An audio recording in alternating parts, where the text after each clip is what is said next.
tutti i parchi, i 5 parchi regionali e quello nazionale li mettiamo in rete in un unico grande provvedimento di sviluppo. Questo è un primo provvedimento, penso a livello italiano,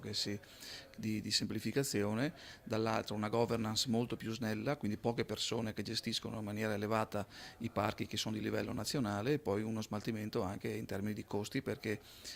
molti delle componenti della governance prenderanno molto meno soldi, e quindi ci sarà un risparmio sia per i cittadini ma anche una capacità di pianificare il futuro. Se un prodotto di qualità è tale,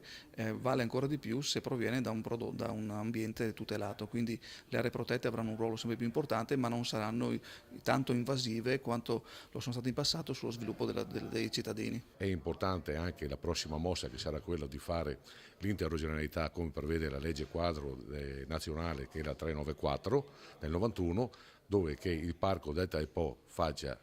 Veneto con il parco del Delta del Po dell'Emilia Romagna faccia un unico parco. Bisogna valorizzare il sistema delle aree protette, perché proprio per la tutela della biodiversità, e quindi queste aree hanno un valore preminente su tutto il territorio. Secondo, deve essere una gestione efficiente, ma l'efficienza non vuol dire esautorare il territorio con nomine monocratiche, vuol dire intrecciarsi anche con le necessità, le esigenze, le capacità, le competenze, il ruolo dei comuni e del territorio. E dall'altro punto di vista, sul tema delle pianificazioni, semplifica le procedure, gerarchizza in maniera più chiara e netta quelle che sono le norme in questo campo, e da questo punto di vista può essere un esempio per anche il piano nazionale di una regione che si dota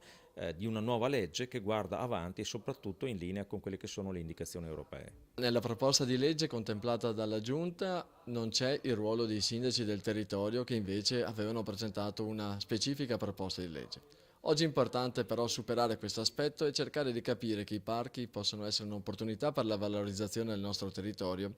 e non prettamente solo questioni vincoli urbanistici. O si è convinti che è un provvedimento importantissimo e che va trattato in maniera celere per poi dopo portarlo in aula, se è la solita melina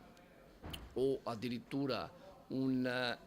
provvedimento che dovrebbe o potrebbe esclusivamente essere venduto mediaticamente perché abbiamo fatto anche questo ma non c'è contenuto, non c'è sostanza, io dico riflettiamoci. Sono ovviamente per andare avanti in maniera veloce. A parte il buon lavoro fatto fuori dalla Commissione in questo gruppo di lavoro ristretto che doveva unificare questi due progetti di partenza, uno della maggioranza e uno del Partito Democratico, e appunto questo lavoro ha prodotto un testo e già questo è un punto di partenza importante. È chiaro che poi nella discussione che c'è stata oggi in Commissione sui vari principi e sugli obiettivi di fondo di questo progetto di legge che ci accingiamo ad affrontare, si è registrata una sostanziale assonanza da parte di tutte le forze politiche presenti. Penso che si possa procedere veramente in tempi celeri, anche convocando più sedute della Commissione